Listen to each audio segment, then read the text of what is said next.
You probably heard the story about, what, someone who knows 3 languages, they're trilingual. Someone who knows 2 languages is bilingual. And someone who knows 1 language is Christopher Lingle. Sorry. Now, I have a love affair with China that began in my childhood because my grandfather had brought back artifacts from Asia when he had been in the Navy in the late 19th century. So I remember seeing these sort of strange characters on written Chinese, thinking that was how strange it was that other people had used those kind of characters as a language. I first went to China before almost all of you were born in 1987. I was invited as a visiting foreign expert in economics to teach to functionaries from the Ministry of Finance in the Chinese government. They wanted to learn about capitalism and free markets. So they took me. So I have a certain affection for the country. I mean, China is not a country, actually. It's a civilization with a very long history that has become a sort of center of political attention because of the threat, the perceived threat of China as a rising power, an economic power, a military power, and so on. So I want to talk about this and give you some of my views. Now, when I moved to China in 1987, it was the beginning of a movement towards what they called modernization, where they were trying to modernize the economy by opening it up to the rest of the world. Now, the leadership in China did not do this because they loved the Chinese people, nor because they necessarily saw a necessity to abandon Marxism-Leninism. It was all about a way to maintain power. They realized that if they kept China poor, there might be another revolution that would displace the Communist Party as a dominant political power. So it was a pragmatic decision for China to open up to the rest of the world. And this was the nature of the leadership until the current president, so-called President Xi Jinping, who is an ideologue. He has brought back into the sort of political framework in China Marxism-Leninism. Now, Leninism is a single-party state. It is really a political doctrine, whereas Marxism is a philosophical construct that's supposed to be about economics, but it has a very weak economic base.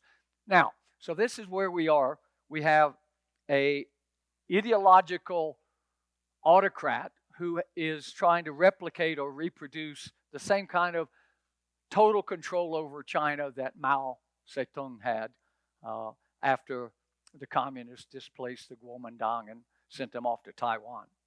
Okay, so now the recent past is a lot of it has to do with what has happened to China's approach to economic growth.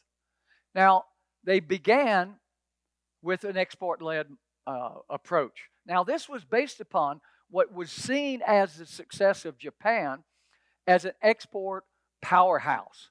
After World War II, Japan began to export mostly ceramics, toys, a few machine tools, and little by little, they began to produce Hondas, Toyotas, and so on. Now, this was seen as a way for countries to grow. Unfortunately, what happened is that the Chinese ignored the fact that Japan's economic growth engine stopped in 1989 and 90 and went into a long-term period of not quite stagnation, but very slow economic growth. The East Asian economies, Southeast Asian economies tried to also imitate Japan, and they ran into problems in 1997 with the so-called Asian crisis. And so what we discovered is that this isn't a model.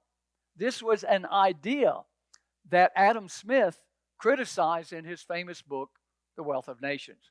He said export-led growth is not the way for an economy to grow. Now, what happened we began to see that we saw a decline in the importance of exports in China from until recently. Now, what we're seeing now is they're trying to use fiscal deficits and debt to drive growth. Now, this is what I would call a Keynesian fantasy. Most of you who've studied some economics know about John Maynard Keynes, and he has this obsession with consumption as a driver of growth. Now, this is just as misguided as the earlier idea of exports as the basis of growth.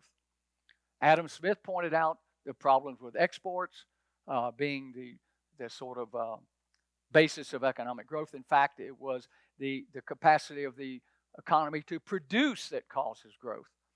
And John Maynard Keynes, once again, tried to reinvent the wheel, tried to reinvent a terrible economic model by supposing that consumption drives economic growth. And Japan tried to escape from its economic problems by pursuing Keynesian policies, driving interest rates to zero and below zero, to negative nominal interest rates, massive and continuous budget deficits, so that the public sector debt to GDP ratio in Japan is about 250%. The total debt to GDP ratio is well over 300%. And now Xi Jinping wants to have some new model. He talked about a shift to high quality growth and strategic industries. His strategic industries are green industries. As long as Western governments will subsidize the creation or the installation of solar panels and windmills and so on, the Chinese are smart enough to produce them because the full cost is not being paid by those who install those so-called green energy installations. So it's a bad joke for China.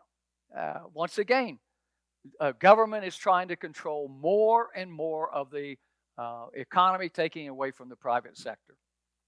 So the reality check, if we go back, why did China actually grow? Deng Xiaoping was the leader.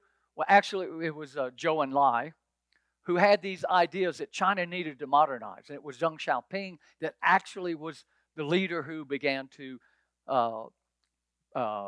provide this sort of modernization starting in 1978, beginning in agriculture, getting away from collective agriculture into allowing farmers to actually produce for the market rather than for the state. But this is what made China grow. It wasn't the government. It wasn't government policies per se. It was the government stepping back. That is, the Beijing gave up Marxism as the guide for how an economy should be organized. And the government left it up more and more to individual producers. Again, in the beginning, farmers, and then we begin to see. And China actually followed the same path as Japan did. In the beginning, they produced toys, ceramics, cheap machine tools, things that weren't really problematic for advanced economies to import. And so this allowed them the sort of the economies of scale eventually, where they began to, and as you've seen, I think you've all seen the BYD electric car driving around here in Guatemala, which is probably is much cheaper than Tesla, but this is the sort of value-added progression that China underwent. Now, what I suggest is that China went from the frying pan of Marxism-Leninism into the fire of monetary central planning, because the primary tool which the Chinese government is using to try to stimulate their economy, is monetary policy. The central bank, the People's Bank of China, is trying to inflate the currency in order to stimulate the economy. Again, this creates artificial growth that will be temporary. It eventually will give way to price inflation, as we've seen in all the Western economies. You all are well aware that the Western economy, Guatemala, my God, coming back here, prices here in restaurants exceed those in Europe for the first time. This used to be, for me, a place to come where I would, dine out well in restaurants for much less than in Europe or the United States. Now I would say it's even more. So what we see is that central banks are the primary source of instability in every economy, including that of China. Now, so we had a Marxian dystopia in China, where when I first went to China, everyone lived in a work unit, as it was called. That is a place that produced things. So you were born there, you went to school there, you had medical coverage there, and you probably died there. There was no migration internally in China, very little, because you were assigned according to the central plan to that particular work unit, and you produced what the state required and at the prices that the state decided. For me, it was a very interesting place to be, but for the people, it was poverty and misery are not a lot of fun, and they had lots of that. And now we have, instead of Marxian dystopia, we're beginning to see China being enveloped by a Keynesian nightmare. That is, a belief that central bank policies can deliver economic growth and that deficit spending will deliver economic growth. Why? Well, if you believe that consumption is the basis of economic growth, you'll make these stupid mistakes. So the people that believe this are not stupid themselves. They simply have a bad model. They're following a bad model that is Keynesian sort of macroeconomics. Now, China, many of you may know that China has had a massive property or real estate bubble where many people, there's discussions of ghost cities in China where there were apartment buildings with no occupants. Now, the interesting thing about those so-called ghost cities is that people actually owned most of those apartments. They simply didn't live there. It was a way of, it was an alternative to putting money in banks because historically, the Chinese never trusted commercial banks, so they put their savings into real estate. But what happened is that the excess liquidity created by the People's Bank of China created price inflation in that particular sector, so that there's also a debt bubble. The Chinese government has continued to run deficits. Now, what happens is if you have larger deficits, more government borrowing, lower interest rates, this has been repeated.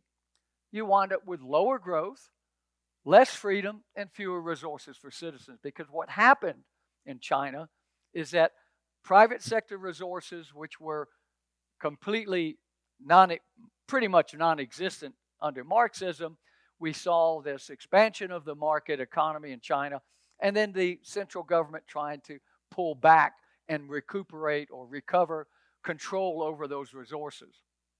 So the Chinese people, although they're better off, much better off than they once were, they're not as well off as they would be if this new leadership in China would allow them more freedom. Now, so what do we see here? Well, this is China's growth trend. Is it up or down? Well, it seems down, right? Now, this uptick was during the pandemic when the rest of the world was not producing, and it's going back down. So what we're finding in China is that, well, what about the future? Well, betting against China in the past has been like betting against Apple stock. I mean, anybody that bet against Apple stock, usually would get wiped out because Apple stock simply had and has had momentum. Now, will it be different this time? In other words, can China recover? In the 1980s, 90, and early 2000, the growth rate of China was about 10% on average. Now it's about 5% on average. Now, if we go back, Japan, throughout its high growth period, had at least 6% economic growth on average. And now Japan's economic growth is around 1%.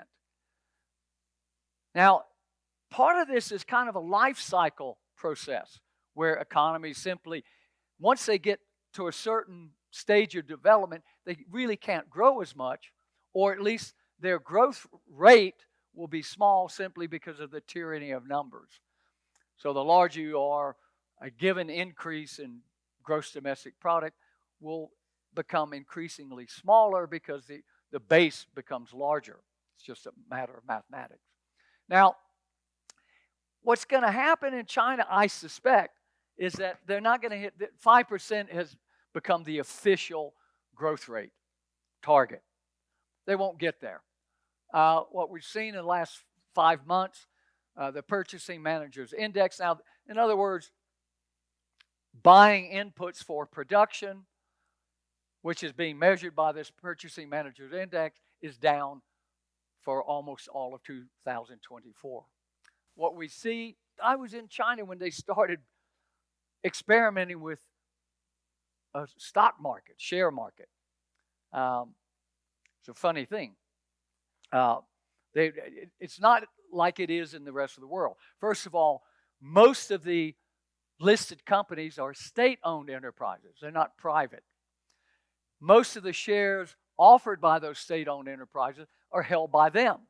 So a very small fraction is released to the general public. Why? Because they don't want to lose control over the state-owned enterprise. So these markets in China, the stock markets are very, what we call thinly traded. That is, there are not all that many shares available, like, for example, in New York. Lots of shares available in lots of different companies. Those companies could be bought out and controlled by other individuals or corporations, whatever. So what happens then is that these stock markets in China are highly volatile. In any given year, the Shanghai index will be the best performing index in the world. The next year, the worst performing index in the world. Why? Because it's a very thinly traded market. And not many private sector companies are allowed to trade on the market. Now, what happens is, in order to expand, instead of going to a bank or issuing more stock, what they do is that they use the stock in that company as collateral against bank loans. Now, this is quite risky because of the nature of the stock market being highly volatile. So this volatility creates problems for the value of that collateral. And at any moment in time, that collateral may be overvalued or undervalued based upon market performance. Now, if there are widespread margin calls, so if there's a collapse in the market, then you need to cover yourself in the market, share prices could collapse. So this is a problem that is always there for the Chinese stock markets. Now, real estate in China. Prices have fallen at the fastest rate in 9 years. Well, it's because it was a bubble. In a bubble, it means that there are inflated prices. Inflated prices mean that the most likely direction of change of prices will be down, not up, because you've reached a point where you don't have sufficient buyers to come into the market to keep prices high. Some economists call this the bigger sucker problem. That is, you've got to find some idiot that will pay a higher price than you did. In English, we call that a sucker, somebody that is fooled by either your comments or by the conditions. Now, 70% of household wealth is linked to property. This is a big deal. This means that if the property market collapsed, then a lot of the households would be in very bad shape. And the Chinese government realizes this. Remember, I told you, they don't care about the Chinese people. The Communist Party cares about power. They're Leninists. They want to keep the dictatorship of the proletariat under their control. So they're doing whatever they can to kind of bolster the property market using Keynesian or monetarist central bank policy deficits in order to sort of help prop up this market. Now, the weakest state-owned enterprises, now in other words, those that are controlled by the central government and owned by the state, they issue the most debt. Why? Because they're loss makers. Why are they loss makers? Because the state owns them. If they were privately owned, they would either go bankrupt or they would be sold off. But since they're state-owned enterprises, they just keep pumping money in, or they support them in some other way through price controls or whatever. So the bottom 90% of the state-owned enterprises hold most of the, almost half of the non-financial debt. So there's some underlying problems here. So what we have is that, and again, it's our fault. Western economists, too many of them, give the impression that these Keynesian policies work. Now, there's a famous definition for insanity. It's doing the same thing over and over again, expecting different results. So Keynesian economists are insane. Despite the failures of Keynesian policies to deliver what they promise, they keep trying them. So Japan, they had a problem. Okay, if we lower interest rates in Japan, we will restore economic growth. Oh, that didn't work.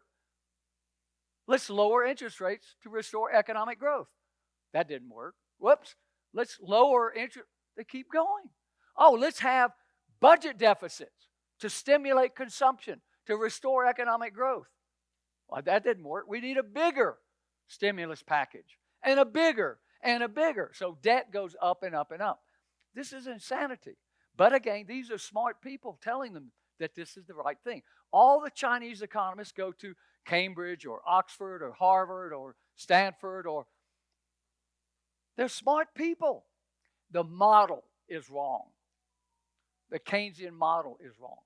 Now, so what we have, the People's Bank of China is lowering reserve requirements so that the Chinese banks, almost all of them are state-owned.